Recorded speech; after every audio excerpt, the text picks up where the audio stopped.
Ang WBL, tuloy na naglilingkod sa inyo sa pamamagitan ng magaganda at piling-piling programa. Mula Lunes hanggang Linggo, aaliwin kayo ng aming kilalang mga komentarista at public service program. Ito lamang sa himpilan ng DWBL. Ang susunod na programa ay pawang nagsasaad lamang ng mga opinyon at pananaw ng mga producer, manunulat at announcer ng naturang programa at hindi ang opinyon ng istasyong ito. Inabisuhan ng istasyon ang mga nabanggit na programmer na sumunod sa broadcast code at KBP rules. Ang palatuntunang magbibigay linaw at paliwanag sa mga bagay na mahiwaga, hindi ang karaniwang takbo ng mga pangyayari. Makinig at magtanong sa mga maiinit na balitaktakan tungkol mga lihim na sikto ng buhay, paranormal at siyensya. Ito ang iyong kapalaran. Maging sino ka man, sakop ka ng kapalaran.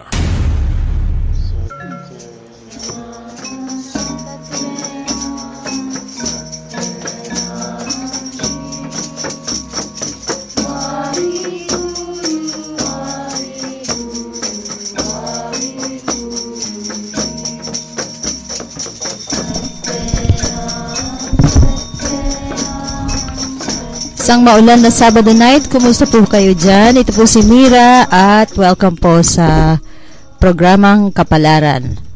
At medyo maginaw-ginaw ngayon, ano? So sana wag nyo kaming iwanan hanggang alas 12 ho. Isa't kalahating oras na naman tayo magsasama at sana'y marami tayong matutunan ngayong gabi.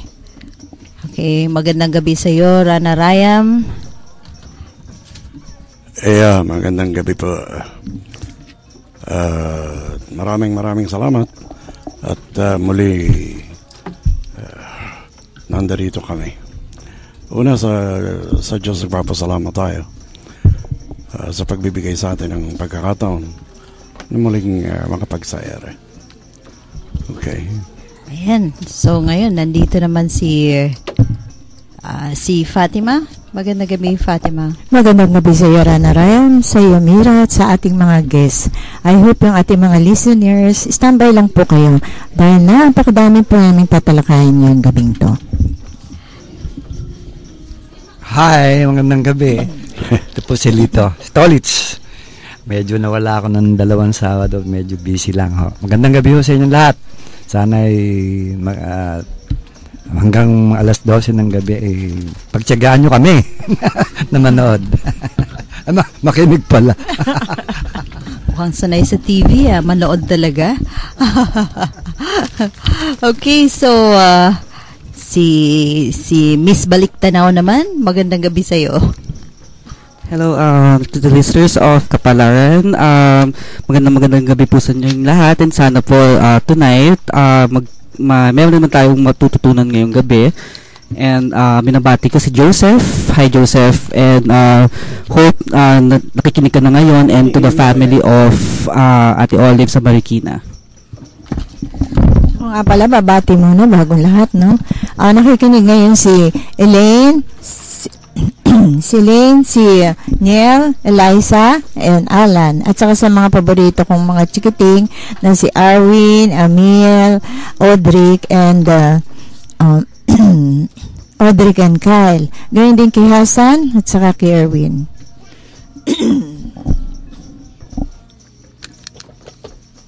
Okay, si Ali Abubakar nandito din. Magandang gabi sa'yo, Ali.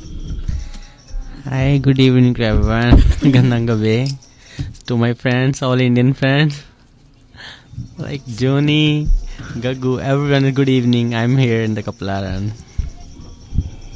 Ayun, may kaibigan ng binati, Rana Rayam. Yeah. Hindi na nakalimutan katulad nung nagdaang Sabado. Okay, so mga friends ni Rana Rayam, syempre nag-aantay. Yes, meron tayong balikbayan na kaibigan, no?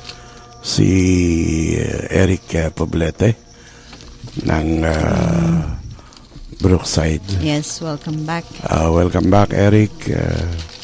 Sana makapag-enjoy ka at maayos mo yung sa mother mo. Oo. Okay, si Dr. Edwin De Leon ng Delgado, si Lyndon Samson, Dr. Evangeline Pipo, si Dr. Asena, si Dr. Rafael Roque. Kamusta rin po kayo? Magandang gabi po sa inyong lahat. Binabati ko nga pala yung mga taga Malabon, si June at si Joy Peña at ang kanilang mga anak, lalo na si Jeb. Sana nakikinig kayo ngayon. Si Kagawad, hindi mo binati. Babatiin ko nga pala si Kagawad Junior Kaidik. Ay, Fatima, salamat nga daw pala sa payong na pinahiram mo sa amin ng gabing mula. Ganun ba? Ayoko naman kasi kayong mabasa. Ayun naman. Alam naman namin yun eh. Babatiin ko nga rin pala yung international lawyer natin na si Elmer, si Kathy, ang asawa niya, at saka si Luke. Magandang gabi sa inyo lahat. Good evening, Elmer. Si Parsi ng Canada. Si Rico Nagtalon ng Colorado. Okay, yung mga ibang babatiin pa, Mira. Okay, babatiin natin si Jessame Diamante Presilas ng Bukidnon at si Ellen ng Davao City, Ellen Mac, si Chona Wanico, si Ann Abedosa ng Saudi Arabia, si Rendel Pagunsan ng Singapore Pacific Richfield Marine Company sa Singapore yan, at si Renato Serrano ng Beirut, Lebanon, si Joel Dakis ng Singapore din, at si Alexander Marquez ng Dubai. At syempre sa UAE naman si Eden Villarreal Sepe, si Marietta Aguilar ng Kuwait, si Alice Medvedeva ng Russia, at si Syra Sulit ng Hong Kong, si Lynn Manlegro ng Beirut, Lebanon. Ayun, yun ating mga kaibigan dyan ay mga OFW natin na nakikinig sa atin. Umaabot ba tayo doon sa Middle East at saka sa Singapore at Lebanon? Dahil sa live streaming. Kaya sila nakakapakinig. Kaya kahit saan man sila sa mundo, basta available ang live streaming, pwedeng mapakinggan tayo. Ayun. Tsaka sa internet, sa YouTube. Yes, yung mga nakikinig na replay naman, yun, sa YouTube naman napapakinggan nila. At sa ating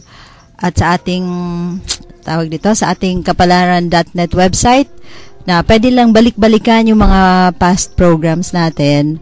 Pwede lang pakinggan lahat dyan in one day dahil nandun lahat.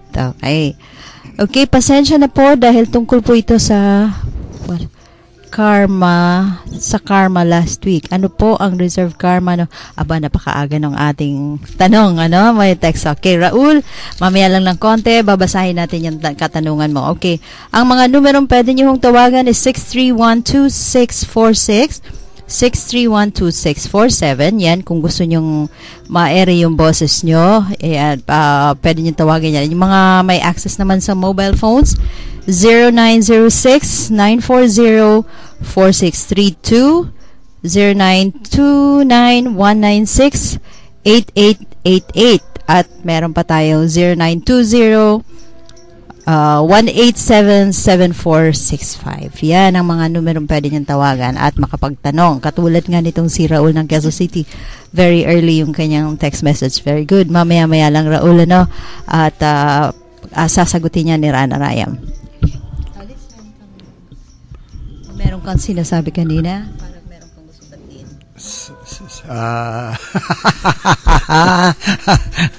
Masyado ako nabigla doon.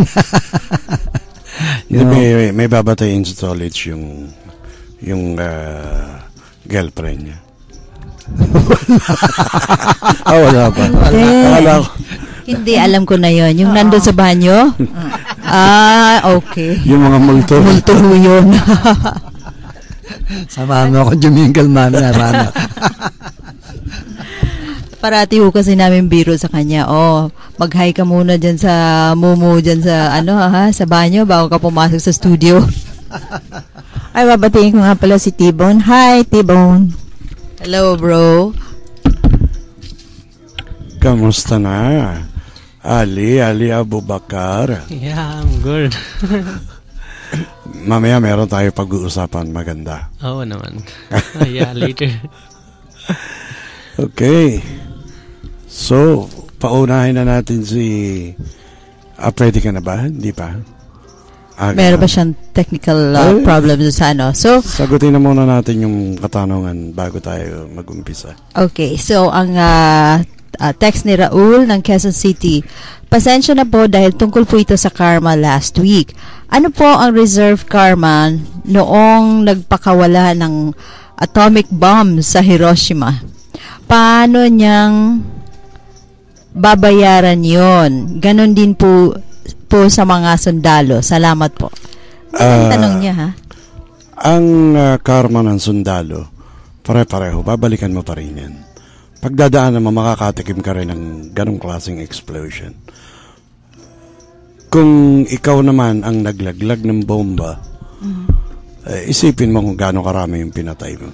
Pero marami naman kayo na magdadala niyan. Hati-hati, kumbaga. Oo, hati-hati naman kayo. Maliban na lang kung katulad yung eto hindi naintindihan ng mga tao, no? Yung nagpako sa Panginoong Hesukristo. May karma ba sila o wala? Nang bumalik sa buhay natin yan yung tinatawag nating nagkakaroon ng ganong pangyayari. Kasi yung... Katulad nila, Padre Pio. Oo, yung stigmata. Mga stigmata. Oo. Sila yung mga taong gumanap. Kaya hindi pwedeng ang stigmata maging pare-pareho. Dahil hindi naman pareho yung naglagay ng crown sa ulo ni Jesus Christ. Hindi rin naman pareho yung nagpako sa paa niya. Okay. Kaya pagka nagkaroon ng stigmata, yan ang pagbabalik. Yan naman ang pagdudusahan nila. So, hindi... Kasi isinumpa sila. No, hindi isang tao na mag-manifest lahat hindi yun. Hindi pa pwedeng mag-manifest lahat nung tinanggap na parusa ng Panginoong Hesukristo na yung sumaksak sa tagiliran niya. Okay. Kaya iba't iba. Oo, napakadami nila. Sa stigmata, iba't iba ang binabalikan ng karma. Ganon din yan. Kung ano lang yung kung participation ano niya. Kung ano yung participation mo. Okay. Okay. So, ayun nga, itong katulad ng katanungan ni Raul, sundalo, trabaho nila yun. Trabaho nila yun. Katulad sa India, merong ganong insidente na alam nila na sinabi ng master na siya ang pumatay dun sa kasama niya. So, masyado silang naging very close. Umiwas sila. Yung isa, nagpunta sa south. Yung isa, taga north. Okay. Nung nagkita sila, hindi nila alam na pareho silang nasa gera. Yung pana nung isa ang tumama dun sa isa. Oh. Nagulat sila dahil may mga marka yung pana eh. Kaya nung tinignan niya kung sino yung tinamaan niya, nakita niya yung kaibigan niya. Siya pa rin ang pumatay. Siya pa rin. So, naulit pa rin. Naulit. Yun namang yung karma sinasabi natin na pagbabayaran dahil sa ginawa niya yun nung araw, ginawa sa kanya nung araw yun, yung sundalo, pinatay siya sa gera. Ngayon naman dumating ang pagkakataon, naging sundalo siya, pumatay din siya. Yeah. Hindi ba yun bayad-bayad lang? Yeah, bayad-bayad lang. So, yun ang pinagbabayaran natin sa reserve karma. So kahit na... Halimbawa na nangupit ka ng bata ka, pagbabayaran mo pa rin yun. Sa kabataan mong edad, ikaw naman ang makukupitan. Okay. So, ito, kahit na trabaho niya to, hindi niya naman kagustuhan, pero kailangan niyang gawin dahil, yun ang trabaho niya, di ba? Mas mabigat ang magdadala nung nag-utos. Ayun, okay. Mas grabe yung nag-utos. Tumutupad lang sa... tumutupad lang. Pag-utos yan, di ba? Miski sa batas, Tanungin mo si Napoles. Mas malaki ang liability nung... Hindi. Wala daw siyang liability. Si Napoles ba? Okay. Ano kaya? Wala naman. Ano kayang karma nung mga taong gano'n nung araw? Di pagbabayaran pa rin nila yan. Oo. Yung iba, nag-uumpisa ng Tignan mo, miski sabihin mong luma na, ang dami nang nagkasala sa ganyan, pinagbabayaran pa rin nila. Yung iba na, let's say, nakapagnakaw, pagbabayaran mo pa rin yan sa ibang paraan. Kung hindi man ngayon, sa susunod na buhay. Pagbabayaran mo pa rin yan. Yung mga nakalusot. Kaya para dun sa mga katulad ng nakaraang topic natin, na yung ano nangyayari dun sa mga pumatay, na hindi naman Nahuli. nababawian. Hindi pinagbayad. Hanggang ngayon nakikita mo, mayayaman pa. Yun. Diba? Kaya yun, magbabayad pa rin yun. Pero sa next life na lang nila ganun. Ngayon present life. Maring present life. Present Depende life. yun kung marerehistro bilang daily karma.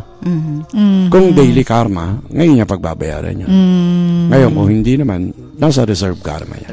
Pero sinisiguro pa rin siya, pagbabayaran niya yan. Kaya nga sabi, kaya may kasabihan, hindi natutulog ang Diyos, Tolits? Oo, totoo yan. At saka yung kasabihan na walang utang na hindi pinagbabayaran. Ayun, oo.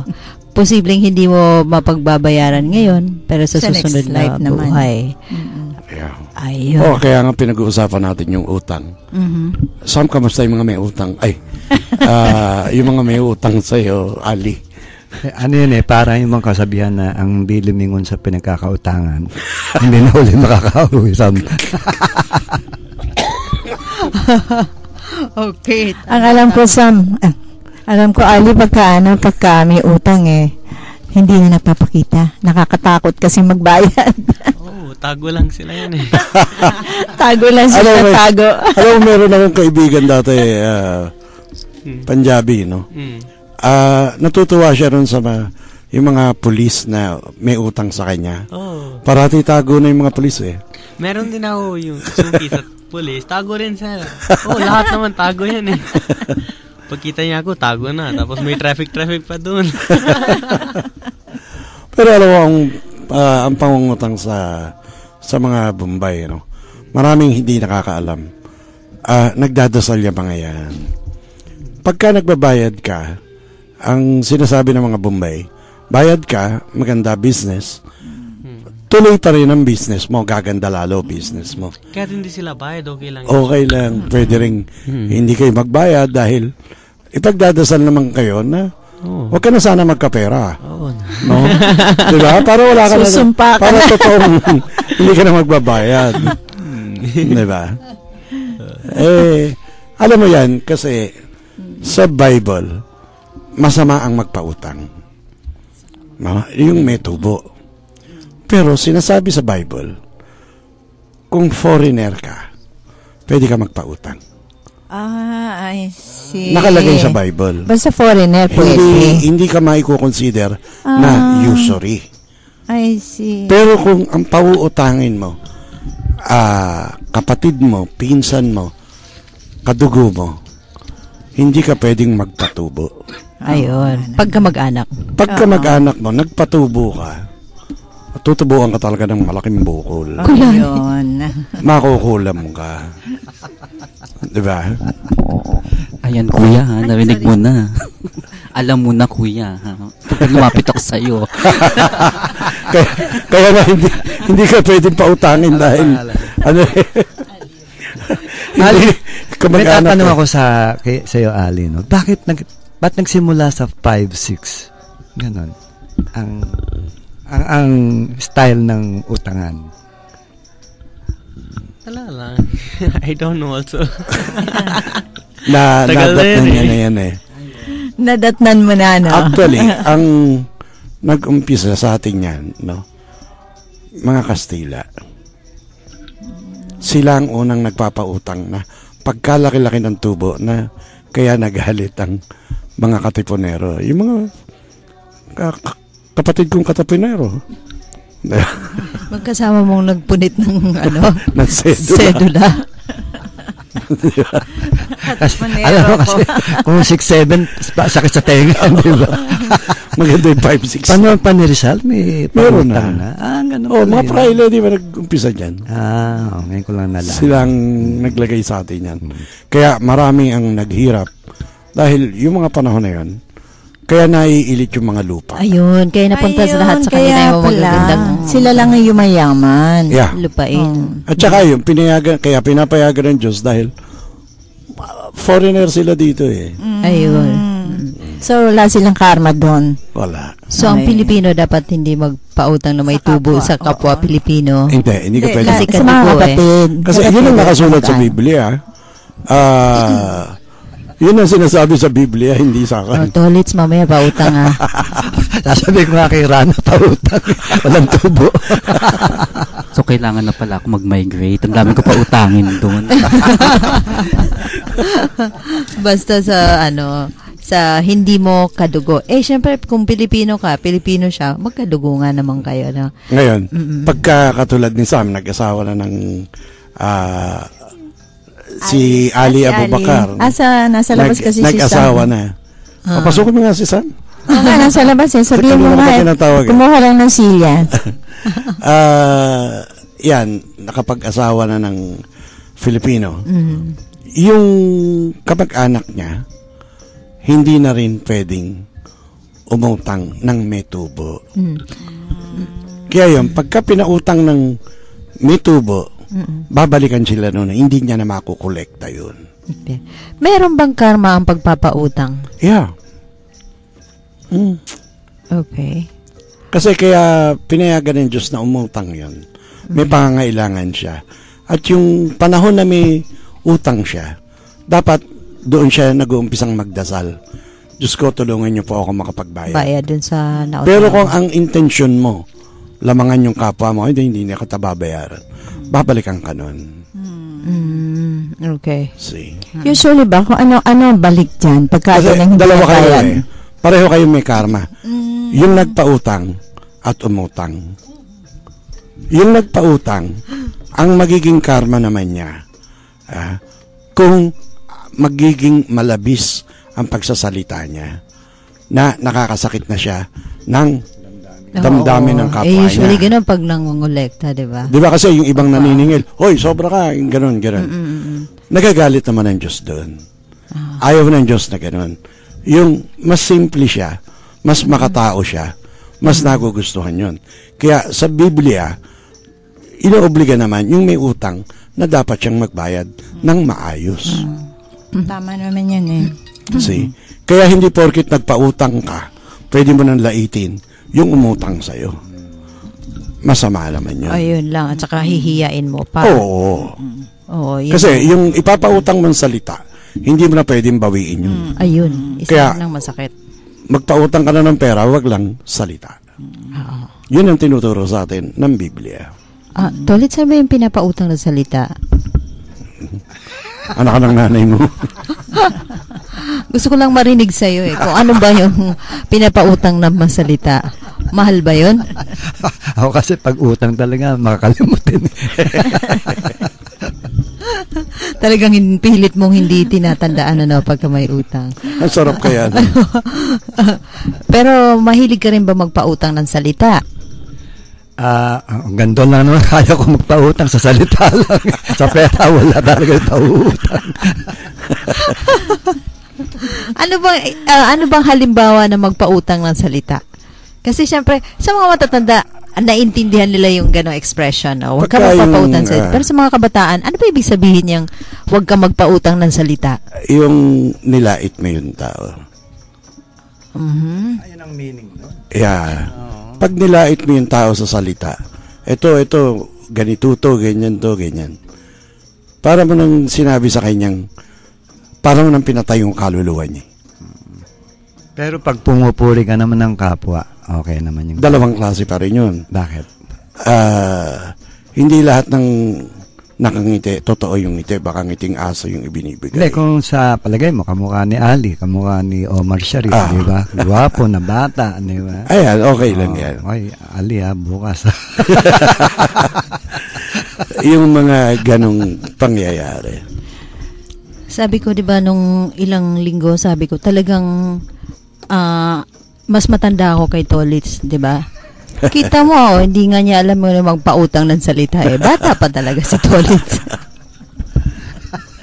Atay ko po. Paano naman sa sitwasyon ng nagpapautang? Kunyari, ilang beses siya napupunta ron.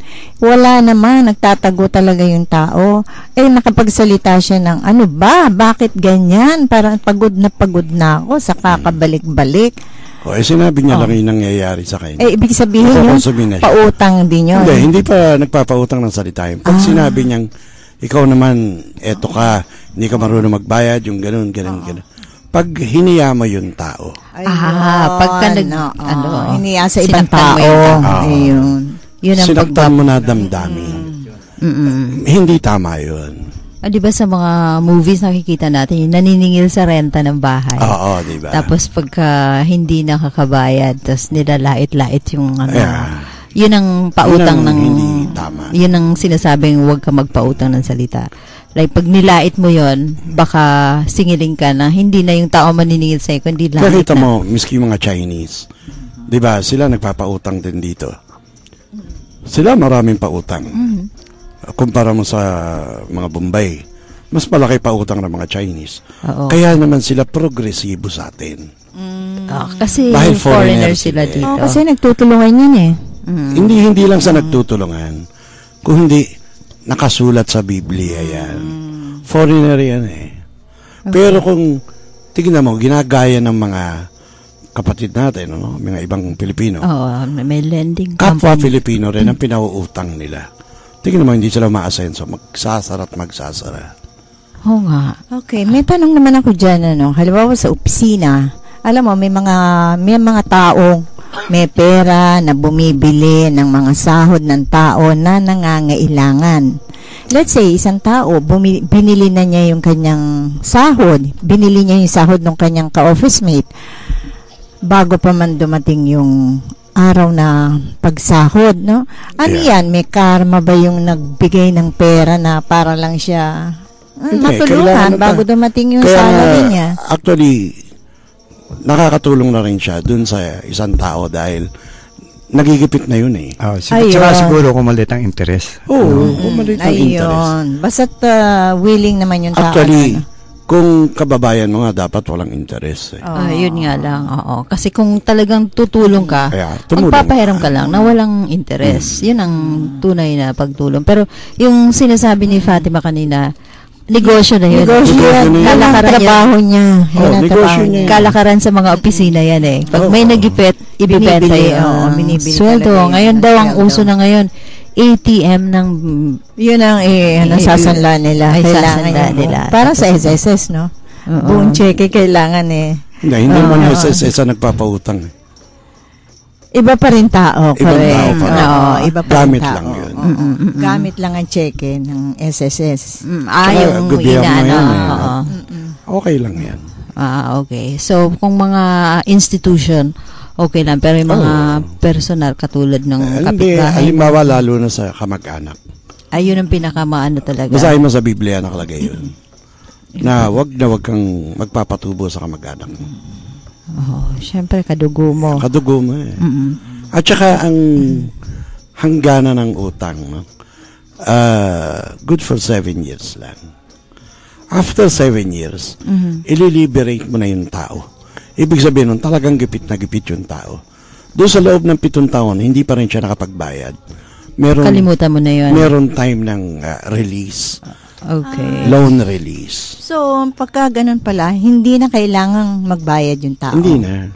Naka-7 taon na siya eh. Paano yun namang may utang sa bangko? 25 years. Tapos biglang hindi na. Institution. Ayun.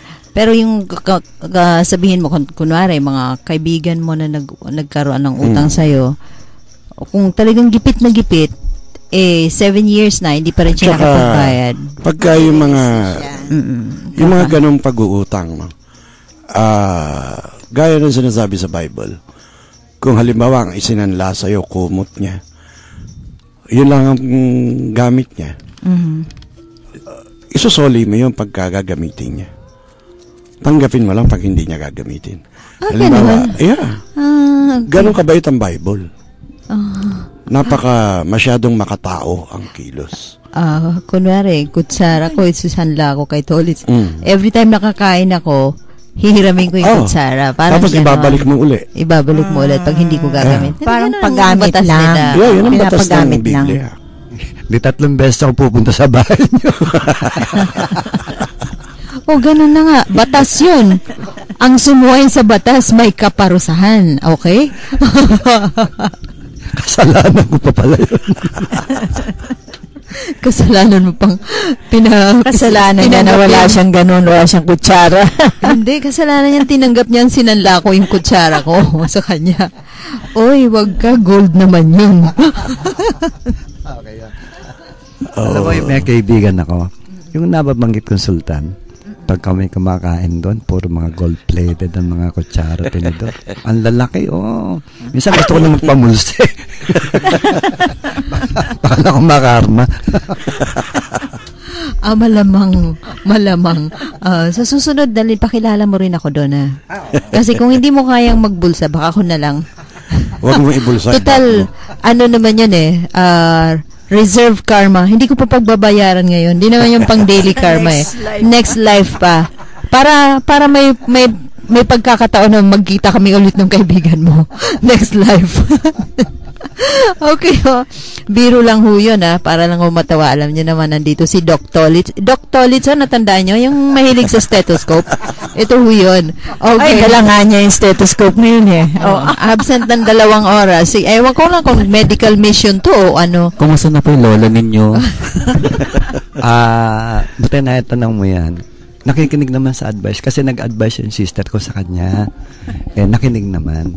Sabi ko, monsulta sa doktor, nagpalagay na IUD. Kala ko lalakas pa yung kapit ng bata Hindi na, kasi natuluyan na yan Nung kasing si Tolis ay bumisita, nagalit. Kaya, wala, natuluyan na talaga. Okay. Ang oras ho natin, 11:00 na ho. Mag-station break lang ho tayo. Sandali, magbabalik ho ang Kapalaran. Diyan lang ho kayo.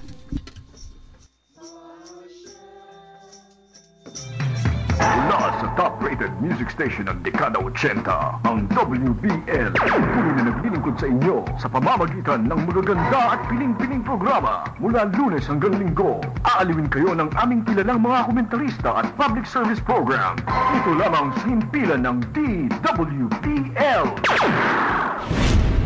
Ito ang iyong Kapalaran. Okay, balik tayo dito sa Kapalaran at ang mga numerong pwede nyo hong tawagan ay 631-2646 at isa pang telepono ay 631-2647 para sa inyong mga katanungan o kung meron kayong gustong iparating, yan ang gamiting telepono. At yung mga cellphone numbers na pwedeng tawagan, 0906-940-4632 at 0929-196-8888. Batiin ko muna si Ray Ramirez. Yes. Tsaka si Fed Osteria. Si Johnny Cristobal, tumawag pero hindi nakarating. Oo nga, akala natin. Inabot yata ng baha. Inanod. Pairamin natin ng mani. Si Jess Labarias nga pala nagpapabate. Alam mo ba kung tawagin namin yan, Man About Town? Ganon? Bakit? Dating yun, mailman. Tatanungin ko pala sa, does he paint the town red all the time? Ay, Man About Town talaga, ha? Ang ganda. Sa buong town. Sa susunod, pag nakita ko yun si Jess, gano'n na lang palang bati ko rin sa kanya. Ay, si Uzumi nga pala, batiin natin. Yeah, si Uzumi, good evening. Hindi ka namin nakakalimutan. Mm-hmm. At yung mga alaga mong kalapate, unti-unti nang nagkakaintindihan. Hindi na sila medyo nagsasama-sama na sila, no? Hindi nang tukaan. No? Okay. Iba na yung tukaan nila. Medyo Okay, puntahan friendly muna na siya. natin ang balik tanaw Okay. ni Kevia. Kevia. Okay, mga tagapakinig ng Kapalaran. Ito po ay baliktanaw ni Ate Edna ng taga-Kainta. Ito po ang kanyang kwento.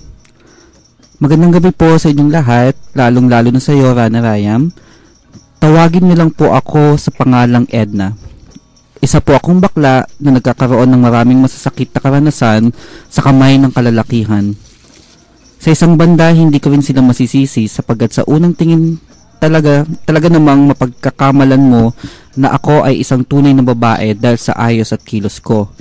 Lalong-lalo na po noong kabataan ko. 52 na ho ako ngayon. Hindi naman po sa pagbubuhat ng sariling bangko, pero nung ako'y bata pa, talagang mukha akong tunay na dalagang Pilipina. Mayumi po akong kumilos at magsalita, maputi at makinis. May buhok na hanggang puwet at ang haba ay bagsak na bagsak pa. Ni hindi nagme-makeup at nagli-lipstick sa mga ordinaryong araw, ngunit mamula-mula ang mga labi. Postura ngunit napakarampadora.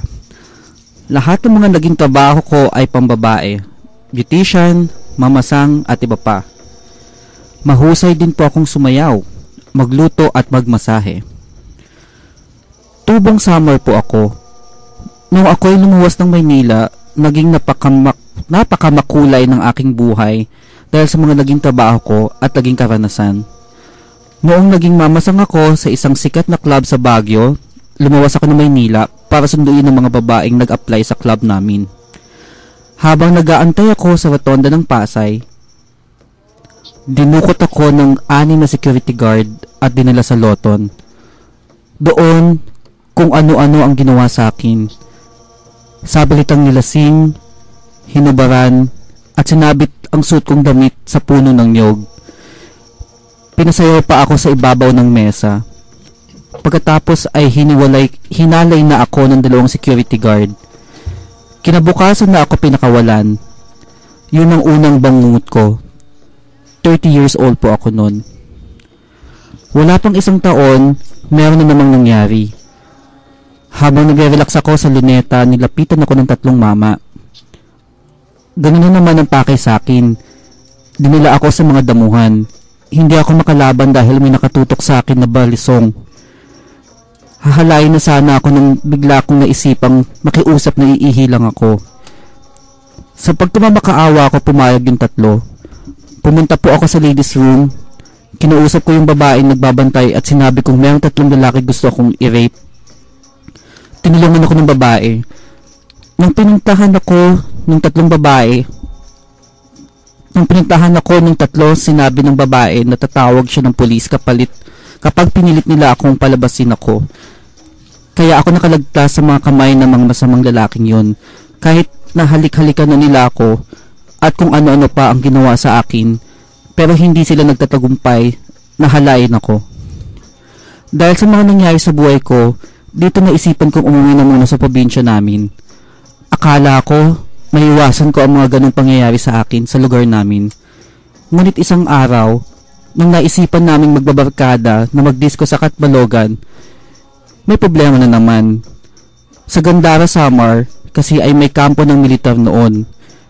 Noong nakasakay na kami ng jeep, may mga military na nag-iinspeksyon noong sinasakyan naming jeep. Nakita ko ng isa sa mga military. Sabi niya sa akin, "Akin yung babaeng nasa dulo." Ako yung tinutukoy niya. Nagulat na lang ako nang habang nagsasayaw kami sa disco ay dumating siya. Nilapitan niya ako at sabi, "Hi miss." Naghello naman ako. Pero hindi naman ako maharot na bakla kaya tahimik lang ako. Umalis siya. Sige, sayo lang kami ng sayaw. Ulit ang mga kaibigan ko mga bakla din. Maya-maya lang, nagkagulo na ang diskuhan nang biglang nagwala yung military na may gusto sa akin. Naglabas siya ng mahabang itak at kinuha yung isa kong kasamang bading na hindi mukhang bading tingnan. Akala niya boyfriend ko yun. Sabi sa akin, "Ito ba ang pinagmamalaki mo?" Nagtaka ako. Tinanong ko siya, "Ano ba problema mo?" Sagot niya, "Ikaw, napakasuplada mo, hindi mo ako pinapansin. Maya-maya, binitawan na yung hawak niyang kaibigan ko at dinukot na ako. Dinala niya ako sa isang eskwelahan at doon, ginawa niya lahat ang gusto niyang gawin sa akin. Laking gulat ko na lang nung mapansin ko na ang mga kaibigan kasamahan niyang military ay nanonood pala sa mga bintana ng eskwelahan. Kaya sinabihan ko siya, "Hindi ka ba nahihiya sa ginagawa mo sa akin?" "Hindi," sabi niya. "Sumama ka sa akin at papakilala kita sa mga kaibigan ko." Dinala nga niya ako sa kampo at pinakilala sa mga kasamahan niya bilang asawa. Matapos may ipakilala, dinala niya ako sa isang restaurant at sinabi niyang antayin ko lang daw siya, magbibihis lang siya sandali.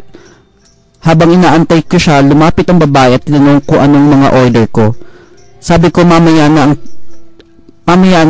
antayin ko lang si June kasi nagbibihis lang siya. Napansin ng babae yung suot kong singsing na may nabigay ni June. Kasi matapos niya akong i-rape doon sa eskwelahan, humingi siya ng pwede ko daw maibigay sa kanya bilang remembrance. Binigay ko ang singsing at kwintas kong suot-suot. Binigyan naman niya ako ng singsing. Yun ang nakita ng babae. Hindi ko alam na galing pala sa babae yung singsing na binigay sa akin kasi girlfriend niya yun. Kaya pagbalik ni June sa restaurant, nagrambolan na sila kaya umalis na ako at iniwan ko na sila. Kinabukasan, umalis na ako pa Maynila. Habang naglalakad ako, narinig ko ang mga tao nagsasabi, "Di ba yan yung babae dinala ni June sa eskwelahan?" Di ko sila pinapansin basta tuloy-tuloy ang lakad ko at bumalik na nga dito sa Maynila. Umayos na naman ang buhay ko dito at bumalik ulit ako sa trabaho na bilang mamasang sa isang club. Pero paroot pa rito ako sa Baguio. Yung mga babae nag-apply sa Baguio dinala. Wala pa isang taon matapos yung nangyari sa akin na sa summer, meron na naman akong indultong inabot sa kamay ng kalalakihan. Mga alas 12 ng gabi habang naglalakad ako pauwi sa lugar ng boyfriend ko, security guard, may lumapit sa aking lalaking nakabike. Sabi sa akin, "Hi miss, saan ang punta mo?" Sabi ko, "Uwi na ako." Sabi niya mamamasyal daw muna kami. Sabi ko, "Ayoko." Pagkasabi kong gano'n, naglabas siya ng mahabang kutsilyo tsaka tinutok sa tagiliran ko. Di na ako pumalag. Dinala ako sa Intramuros kung saan ang dalawa pang lalaki na kasama nung dumukot sa akin ay naghihintay. Madamo at maraming kahoy sa lugar. "Hold up to miss," sabi ng isa. Sabi ko naman, "Ay pasensya kayo dahil wala kayong makukuha sa akin." Kung ano-ano na naman ang ginagawa sa aking tatlo. Wala akong magawa. Maya-maya umalis na yung isa, iniwan ako dun sa dalawa. Ang huli kong matandaan ay pinainom ako at pinaghahalikan at kung ano-ano pa. Kinabukasan, nagising ako na nasa PGH na. Sabi ng nurse, dinala daw ako ng mobile ng pulis doong madaling araw at napulot daw ako sa highway na walang malay at naliligo sa sarili kong dugo. Magang-maga ang mukha ko at puno ng pasa ang katawan ko. Na-headline pa ako sa dyaryo na hanggang ngayon ay tinatago ko pa rin sa baul dahil ala-ala yun ang masakit kong sinapit sa kamay ng mga nanghalay sa aking mga lalaki.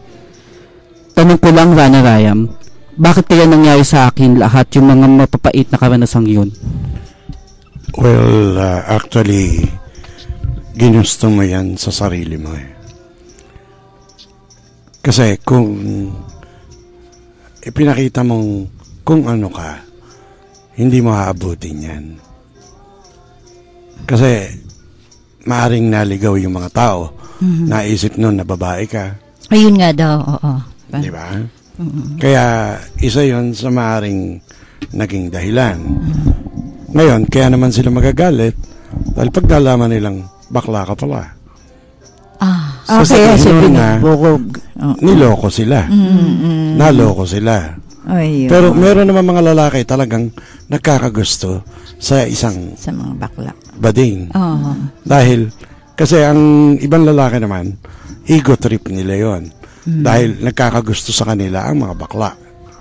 Anong masasabi mo, Todits? Well, sa ganda kasi niya, talagang siguro, totoo yung sinabi mo na parang na-deceive sila nung kasalukuyan ng may ginagawa, pero walang kasalanan siya yung bakla. Yung bakla kasi buhay nila. Katukso siya, di ba? Talaga naman maganda siya, makinis. Siguro talagang yun ang ano niya eh. Kaya sa una pa lang sinasabi ko, bakla po ako, pero kung gwapo, sige po kung may motibo po kayo, okay, go lang po kayo. I'm ready. Napaka-franka. Yun ang maganda. Para hindi ka na mabugbog. Pero yun nga sabi niya, talagang babae talaga siya kumilos. Kaya akala babae siya. Talagang mapapagkamalan. Actually, ngayon nga po, nasa 52 na siya, mukha pa rin siyang babae. Nung kausap ko siya nun, pinag-isip mo, babae ba to? Totoo yan. Tsaka totoo yung sinasabi niyang mayumi siya Mahinhin talaga siyang kumilos Oo. Pero, dyan tininan lang natin kung anong posibleng rason, bakit nangyari sa kanya. Gusto ko itanong kay Rana Rayam, ano ang naging karma niya para sapitin niya yung hindi lang 1 beses, 2 beses, 3 beses, kundi 4 na beses? Alam mo, sa buhay ng isang lalaki, maraming pangyayari. Kada taon, maraming mangyayari. Hindi ba, Tolits? Oo, at saka pagkakaalam ko, maraming porsyento din ng kamukha nila ang dumadanas ng ganun Hindi ba? Talagang very true. Preparado na Preparado na sila ron. Miski nga yung pagpineperahan sila. Tanggap naman nila yun. Talagang gumagastos pa nga sila. Hi, boys. Pero ang tanong, bakit nagkaroon ng bading? Yun. So, hindi ba? Oo, pero yun sa kanya, ano ang naging karma niya at naging bading siya at bakit ganun pang sinabi niya na hindi birong 4 na beses kang ma-rape, Oo. Alam mo, Rana, kaya kong sagutin ang tanong mo bakit nagkaroon ng bading Pakis muna. Sinasabi ko na nga ba pretensyoso ka. Sa buhay ko talagang bading, no? Exam ang binabagsak ko. Ano? Pregnancy test. Mabigat na test yan. Pregnancy test. Yun doon ka lang bumabagsak. Hindi nga. Okay, seryoso. Hindi. Mas nagulat ako sa revelasyon ng katabi ko. Naalala ko na naman grandmother ko. Nabulong ako pag naalala ko. Yan na naman ang lola niya. Alam mo kung nakikinig ang lola mo ngayon, hindi matapos-tapos ang iyak nun. Kasi buong akala niya, macho-macho ka. Yung pala. Alam mo kasi ang base sa libro ng karma, ang nagiging bading, yung mga dating lalaking mahilig sa babae. Oops! Nako, delikado. At nakatingin ka sa akin, Mira. Patay ka dyan, pre. Hindi. Ganito lang yan, Paliliwanag ko lang. Kasi, si kamukha nung kinukwento niya, di ba? Hindi nila kasalanan yun, di ba? Oo. Kaya lang, parang distance sila talaga sa makakatsamba ng toong magmamahal, di ba? Oo. Pagmamahal pa rin ang hanap Kaya nga, yung iba, talagang they all go out. Yung talagang, wow, talagang miski gumastos lahat. Ang hinahanap nila pagmamahal. Gaya nga ng binanggit ko, yung dating lalaki, nahilig sa babae. Okay. So, yung pagbalik niya ngayon, hilig niya maging babae, hilig niya babae, bibigyan siya ng katawang babae, katawang lalaki, pero pusong babae. Ayun. Pusong babae nakakulong sa katawan ng lalaki. Ayun. Dahil nung panahon, nung past life niya, sobra siyang mahilig sa babae. Kaya mga pre. Pero may mga dahilan din na ang lalaki pumatol sa bading, Yung kasi ngayon iba na style, hindi ka mukha nung araw, di ba? Ngayon, kung ano ginagawa nung bading, gagawin din yung partner niya. Kahit ikaw ang lalaki, siguro pag nakakahawa ka ng ganun, masasanay ka na. Ayun di ba? Kaya nababakla na rin di ba? Yun ang naintindi ko, Actually, kami mga lalaki talaga. Bakit kaya mga bading, nai-in love sa mga lalaki? Siyempre, pusong babae sila eh. Pusong babae eh. Pusong babae, pusong mamon pa rin. Parang napakahirap nung kalagayan nila eh. Napakahirap Hi, mahirap guys. Eh. Oh. How are you? Hi, boys. Oo nga. So, yun. So, nandun na tayo. Baka hindi baka, talagang sinasabi ni Rana Rayam na nung past life nila, sobra silang nahilig sa babae. Yeah. Balikan natin yung kwento nung... Miski yung yung sa past life, no? Minsan, yung pagiging bading ng isang tao, pagdating lang ng certain age, kung kailan siya magiging bading. Merong ganun, May mga Totoo kilala yan. akong... Ako rin. Kung kailan siya dumating ng 40, biglang nagladlad. Samantalang alam namin napaka-macho. Macho ng bata. Talagang, na may pamilya na at lahat. Noon lang dumating sa kanya. Okay. Kaya yun, pagdating lang, kaya doon mo malalaman na may pagbabayaran siya talaga. Okay. So, ang ibig sabihin nun, doon na nag-umpisa yung karma payment niya. Yeah. Na doon na siya magiging bading from Maring, 41. kung ano yung ginawa naman niya sa mga babae noon, yun naman ang matitikman niya. Aha. Baka naman may mga nilapastangan siyang babae noon na pinwersa niya. So, are we talking of the... kay Edna. Kay Edna, oo.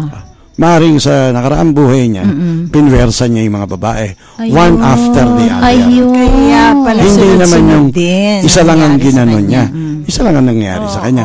Pero since maraming nangyari sa kanya, ibig sabihin marami siyang ginawa. Ayun. Kaya ngayon, pinagdadaanan niya. Ayun. Alam mo si Edna tsaka lola ko pareho marupok. Pakilala natin sila sa isa't isa, no? It's ganun na lang siguro. Pero siguro, at least maintindihan ngayon ni Edna na kung bakit nangyari sa kanya yung mga nangyaring yon. Dahil posible nung past life nga naman yan, habang siya ay lalaki, marami siyang mga pinwersang babae, pinaluhang mga babae. Kaya ngayon, siya naman ang makakatikim. Kaya nga sabi niya, baka pang 5 daw, matsugi na daw talaga ang beauty niya. Hindi naman siguro. Huwag ka masyadong madi-discourage. Baka next life, tomboy naman siya. Ate, sa pagrampa mo sama ako. Para at least may bantay ka, di ba? Natawa ko dun, sabi niya na, pero kung minsan niisip ko rin, kasalanan ko rin. Bakit? Rampadora ako Nung una iniisip ko, ano daw? Rampadora? Tapos pinaulit ko, Rampadora? Tapos, rampa ng rampa. Yung ba yun? Tama ba? Rampa ng rampa? Rampadora o kaya sa ngayon, sa mga ng kabataan, ang tawag doon ay Dora the Explorer. Dora the Explorer. Vamos! Okay. Ayun pala yun.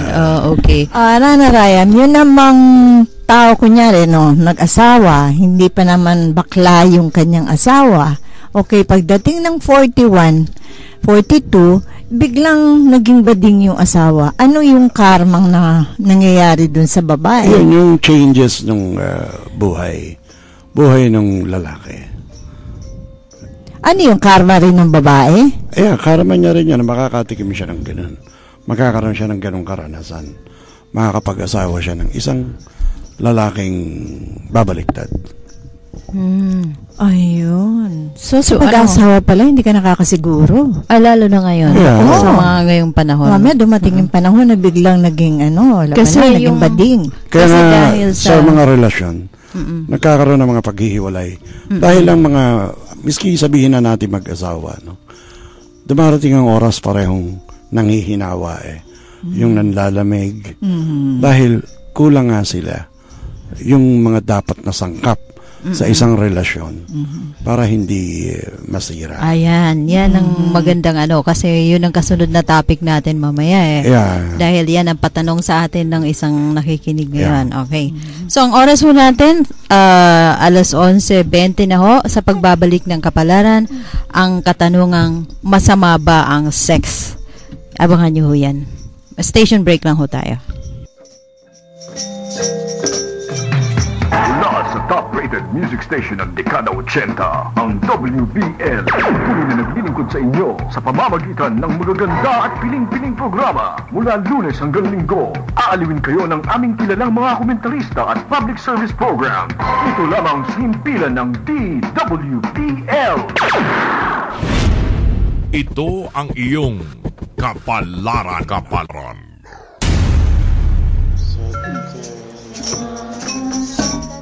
Okay, kayo patuloy na nakikinig sa programang Kapalaran at pinag-usapan natin kanina ay tungkol dun sa karma ng isang listener natin kung paanong dinanas niyang halayin ng ilang beses sa kamay ng mga lalaki at sinabi nga ni Rana Ryan na nung past life nung bading baka pinwersa niya rin ang mga babaeng nagustuhan niya. Kaya yun ay kabayaran kasi eksaktong kabayaran nung kung anong ginawa niya ng past life niya. Alright, so ngayon, punta na tayo dun sa katanungan ng ating kaibigan na kung totoo bang masama ang sex. Ako sasagot niyan. Ano ba, sino ba nagtatanong nun? Parang parang ako na masyado na-intrigue. Alam mo, ang masasabi ko, kung 7 lang ang masama. Kesa 6. Okay. Bakit? Well, kung iisipin natin, hindi masama ang sex. Pero karamihan ng nagse-sex, nagtatago sila, miski sa mga rebulto, na alam nilang Diyos, nagtatago sila. Samantalang, nung ikinakasal sila, sa harap mismo ng publiko, doon sila nag-umpisang naghalikan. You may kiss the bride. You may kiss the bride. So, sex is a blessed thing na lahat ng tao pinapayagan ng Diyos. Kaya nga sabi niya, humayo kayo, magpakarami kayo. Kaya nga lang, kasi ang mga lalaki, meron talagang pabago-bago ng sexual preferences. Yung sexual preferences, yung nagkakaedad sila, iba na ang gusto nila. Meron mga batang lalaki, gusto yung mga may edad na babae. Meron naman mga batang, yung mga may edad na lalaki, gusto bata. Ganun. Psychologically, may mga sagot yan. No? Pero sex per se is never bad. Ang hindi lang tama, yung pepwersahin mo ang isang tao to do it in the act na hindi naman niya kagustuhan. Ayun, labag sa... Yun ang labag sa... kalooban niya. Miski sa batas ng Diyos. Bawal na bawal yun. In what way? In what way? Ayun, okay. Oo. Yun nga, labag sa kalooban niya. So, yun siya. Okay. Pero the act itself is not bad. No, it's never bad. Actually, it was God Himself who created it. No? Nung isinaboy niya yan, kaya sa ayaw at sa gusto mo, mararamdaman mo yan magkakaroon ka ng mga desires dahil ginawa ng Diyos yan. Kung hindi niya gagawin yun, hindi na magpo-procreate ang tao So parang regalo niya sa tao. Regalo niya sa tao yan. Now, dapat ka magpasalamat pagka binigyan ka niya ng pagkakataon na magkaroon ng sex. Ng experience, hindi mo dapat ikondena yung mismong sex. Dahil dapat mo igalang yan dahil siya ang gumawa. Meron ba siyang ginawang mali? Yeah.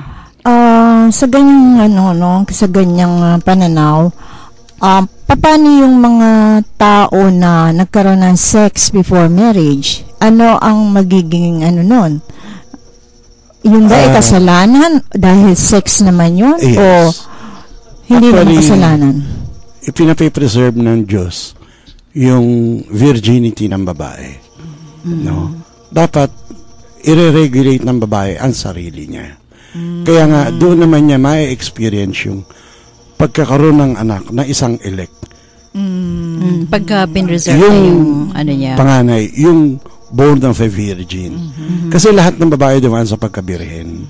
Oh, yes. So, pag nagkaroon ka ng relasyon, bago ka nagkaanak, no? Yung unang anak mo, hindi ka nagalaw ng ibang lalaki, Born of a virgin yun. See, yun ang born of a virgin. Yung unang anak ng lalaki.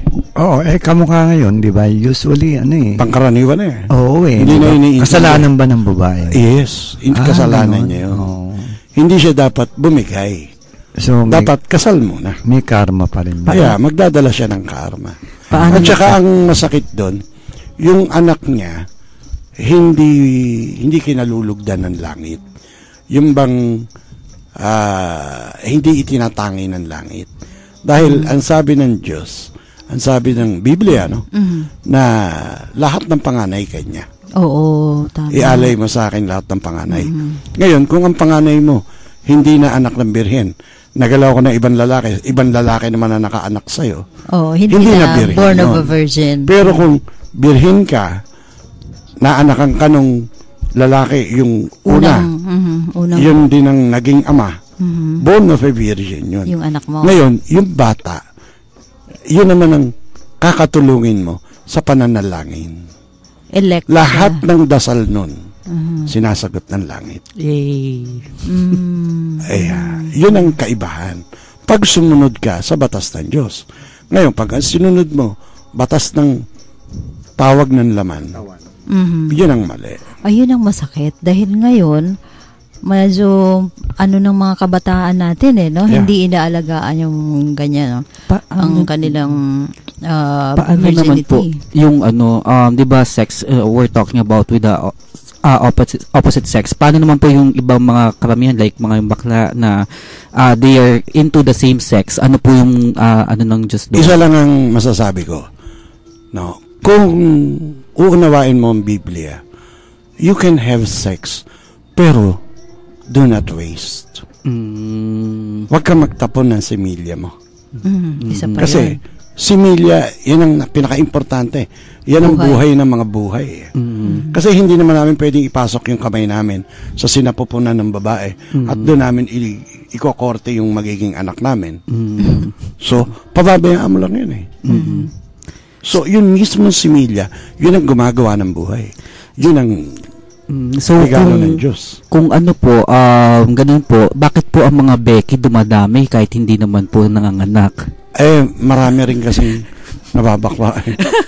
Maraming naghahanap ng ganung kaligayahan Kasi parang sa babae, meron ding lumalapit sa kapwa babae. Di ba? Ganun din. Yun namang karamihan ngayon, yung iba, social na lang yun status yan kasi pagka medyo bading ka malapit sa yung kahit alin. Hi guys. Iba naman lalaki, alam ko dyan nagbabading-badingan lang para naman maraming girls na lumapit sa kanila. Marami kong kilala nun. Style lang nila. Yung katabi ko kaya. Ginawa mo rin ba yan nung kabataan mo? Alam mo, ang sex actually, yan. Imperative sa mag-asawa yan, di ba? Kaya lang, may mga lalaki kasing medyo, ewan ko kung maintindihan yung mga babae. Kayong mga babae. Ano kaya masasabi ni Ali sa mga bading? Actually, may katanungan si Ali. Talaga daw ba ang tingin ng mga Filipino sa mga Bombay sex lang ang gusto at hindi love? Ganon. Actually, marami kasing babae hindi love ang hanap. Pera. Ayun. Pag pera hinanap, syempre, maraming Bombay, maraming pera. Kaya, pero kamukha ni Ali, gwapo si Ali. Ali, ilang taon ka na ngayon? 22. Bata pa. Bata pa yan. Ilan na asawa mo? Ilan? Dalawa na, tatlo? Isa lang. Isa lang. Kulang pa 3. Lagot ka na. Saka kasi siguro, Ali, kasi yung kultura din magkaiba. kultura magkaiba. So, siguro hindi masyado naintindihan kung, siguro, yung ba, nakita mo sa mga kaibigan mo, ganun ang dating? Oo, kasi dami yung babae, gusto niya Bombay, parang pera-pera lang. Pag may pera siya, okay lang, kasama sila. Pag wala pera, hindi sila kasama. Ganun lang. Iiwan na siya. Iwan na siya. Tapos lagi na, pag may girlfriend, boyfriend sila, lagi sila sabi, may problema ako, pwede hiram ako 3,000, pwede 2,000, ganun lang. Pag bigay mo siya, kasama sila. Pag sabi mo, ayaw ko na bigay, tapos wala na, ganun lang. Pera-pera. Oo, pera lang. Yun nga yung sinasabi namin na iba na ang panahon ngayon. Sa dunling na lang po ako para doble kita.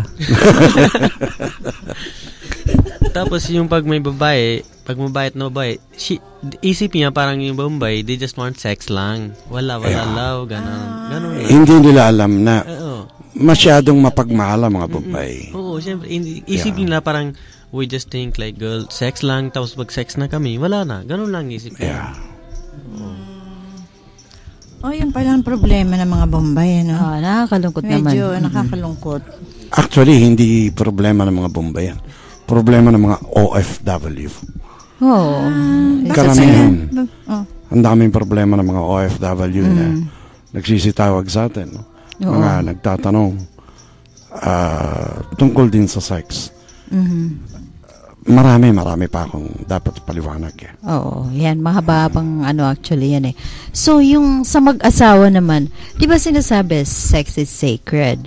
So, sa mga mag-asawa, kailan sacred yung act at hindi? The very thought of it, it's already sacred. Sagrado na yun. Nung binasbasan kayo ng pagkakataon na makagawa kayo, makapag-sex kayo, blessing na yun. Hindi mo na kailangan tumawag pa ng pare para binditahan kayo tuwing papasok kayo sa hotel. O kaya tuwing pupunta kayo ng kwarto. The very minute, nabindisyonan na kayo. Pero sex is very important in a relationship. Hindi tatagal ang relationship kung walang sex. See? Rana, para naman, ito katanungan ko, no? Para naman kung halimbawa, ang mag-asawang isa nagtatrabaho katulad nga yung nasa sa ibang bansa nagtatrabaho. Ngayon yung lalaki na iwan dito, paano yung crave niya sa sex? Kunyari, mga 2 taon na siya o 3 taon na siya dun sa sa abroad. Yung magiging kasalanan niya yun? Kung halimbawa, makipag siya sa ibang guys? Yes, syempre kasalanan yun. Siyempre ba asawa siya? Hindi, anong gagawin niya? Dahil nakikrave na rin siya sa sex. Yun ang dapat niyang gawing kumanta na lang siya, I can do it by myself. Di ba? Yun na lang. Lean on me. Di ba? Kaysa mamili ka, kaysa magkasala. Oo, totoo naman yun. Mamili ka. At saka kung mahal mo asawa mo, kahit sino pang lalaka dyan, hindi mo, Ang hindi mo naman alam, maglilikha ka naman ng succubus at incubus. Kapag ka nagsarili ka. Nagsarili. Paano na yun? Paano na? Patayin mo yung desire. I-ready mo na lang hanggang sa makauwi ka. Isipin mo na lang yung asawa mo naghihirap sa ibang bansa para sa pamilya mo. Siguro sapat na yun para isipin. Meron akong wag lukuhin. Alam na libro, no? Yung Kabala, medyo nakakatakot lang. Nakasulat doon na pag ikaw may ginawa kang nakatago sa asawa mo o nakatago sa mata ng tao, paano pang masasabi ng Diyos na yung sikreto mo ibinulgar sa magiging anak mo? Doon makikita kung ano ang naging kasalanan mo. Kapag may ginawa kang kasalanan sa likod hindi ko na sasabihin ko anong klase yung yes. pagkakasala. Pag yun ginawa mo, magkakaroon ka ng anak na ganun. Ibig sabihin, makikita yon. Makikita yon. Lalabas at lalabas. At lalabas. Alam ng siyensya yun. Pero maraming tao hindi alam na bakit gano'n ang itsura ng anak. Itinatago yun. Kahit na yung minsan, naman- yung mismong asawa hindi alam. Oo, lalo na pag hindi alam ng asawa. Pag nagloko yung babae, buti pa nga yung lalaki pag nagloko, mas mauunawaan. Dahil lalaki. Hindi siya magkakaroon ng ganong kabigat na karma. Pero sa babae, may dadalhin siyang karma. Siyempre kasi hindi naman usual yun na ang babae magloloko eh. Bakit parang bias naman yung karma? Pag lalaki, hindi masyado. Pag babae. Kasi sa relihiyon lang naman natin ipinagbawal yung maraming asawa. Sa ibang relihiyon, mag-asawa ka ng isa masama. Lahat ng mahal ng Diyos maraming asawa. Di ba? Kaya sila pinapayagang magkaroon ng pagkakataon. Kasi kung mahal ka ng Diyos, ilan lang ang magiging anak mo? Kung isang babae lang. So, paano namang maipagkakalat ang lahi mo? Lalo na kung gusto ng Diyos yung lahi mo. Ngayon, kung ayaw ng Diyos yung lahi mo, kahit isa, hindi ka magkakaroon ng anak. Kahit anong pilit mo. Kahit anong pilit mo. Hindi ka magkakaanak. Oo nga naman, ano. Kaya nga may mga mag-asawang walang anak eh. No? Yeah. Kahit nasabihin mong nurse at doktor pa yan, hindi magkakaanak. Ako talaga yung pregnancy test talaga parating failed siya. Ayun lang. Yan, isipin mo. Kung bakit hindi ka pumapasa sa pregnancy test mo. Sabi nga nung kaibigan namin next life na lang. Next.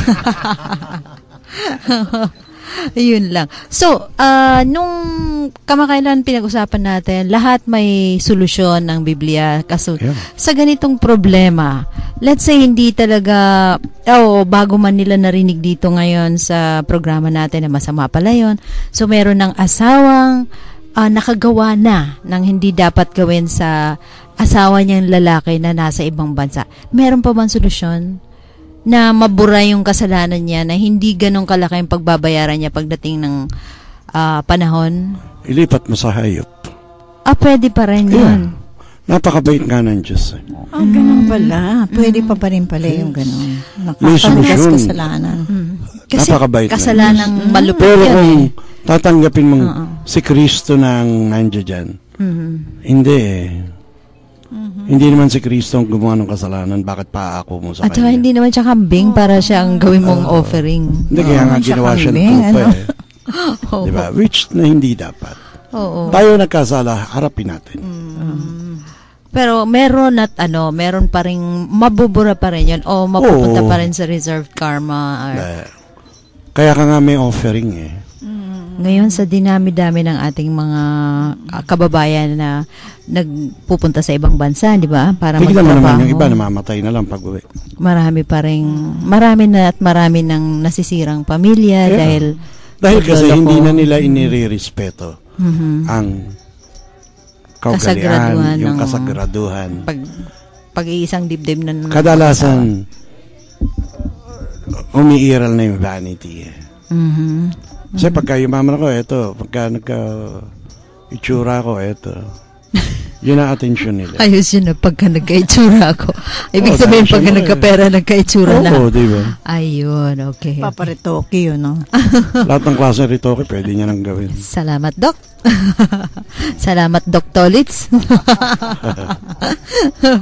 Okay, ang oras natin, alas 11:45 na. So, meron pa tayong ilang minutong natitira. Magsi-station break lang ho tayo. Magbabalik ang Kapalaran.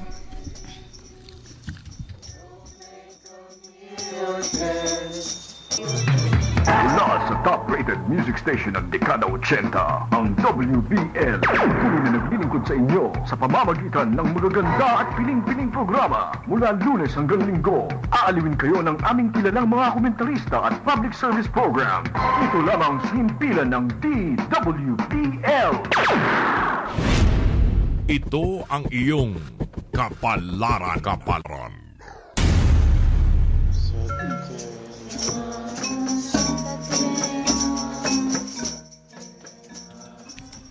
Okay, balik tayo dito sa programang Kapalaran. Ang pinag-uusapan natin yung kasagraduhan ng sex or ang masama ba ang sex.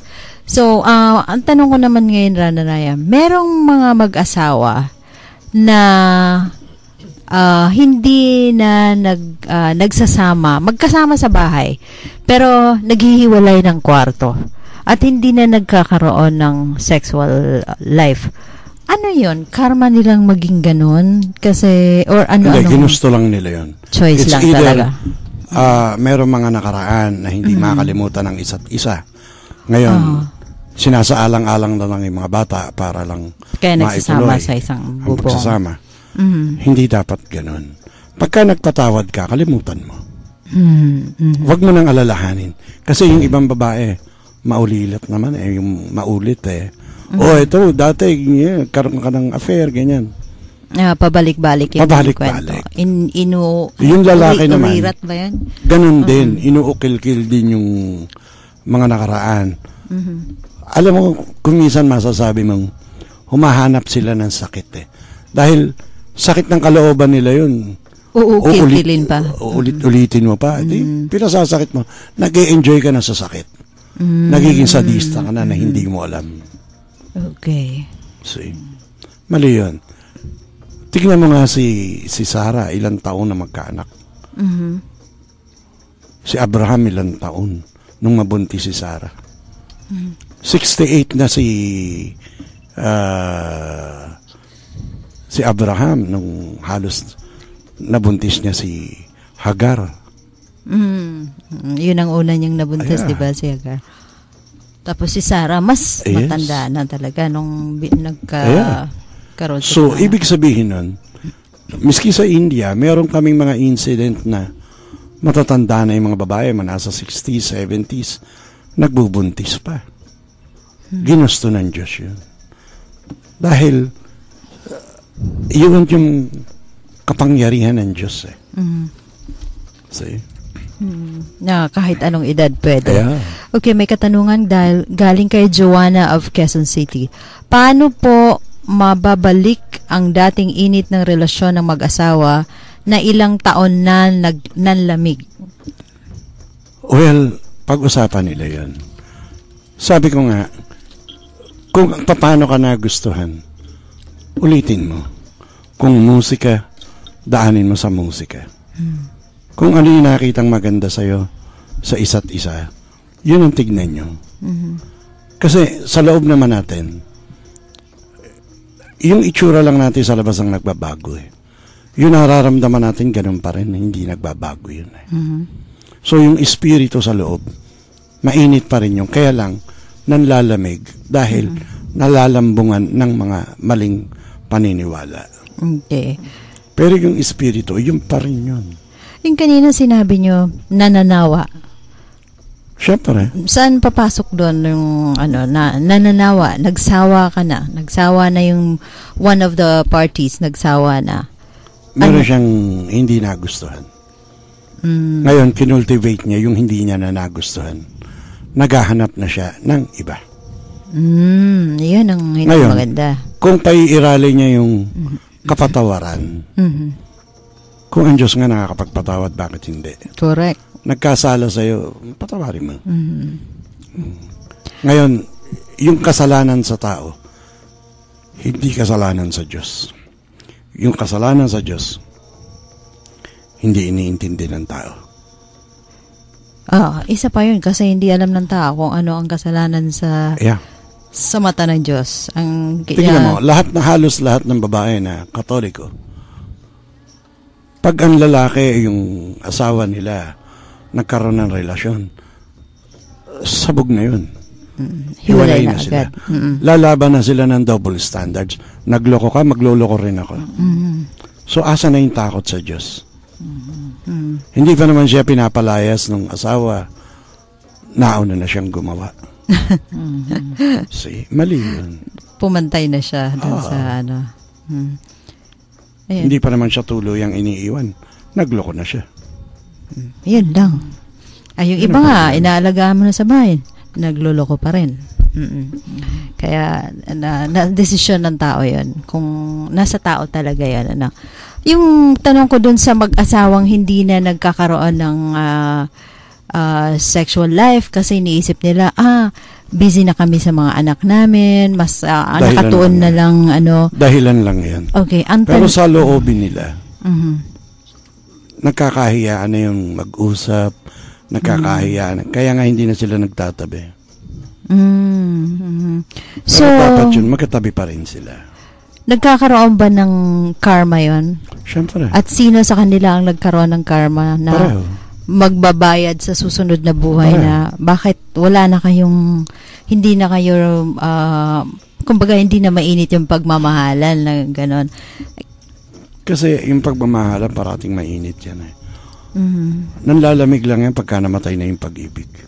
Mm. Wala na yung espiritu ng pagmamahalan. So in this case, wala na tayong matatawag na pag-ibig doon. Wala na. Dahil hindi na silang sasama sa isang bed. Sa isang kama. Isang kama, tapos magkahiwalay ng ganon. So, Wala ginagawa na na lang nila yun for the sake of the children. Yeah, for the sake of the children. Maglolokohan na lang sila. Hanggang sa hihintayin na lang nila. Yung iba, kailan na lang kaya ako mamamatay para matapos na ito, paghihirap na ito. Ang lungkot naman.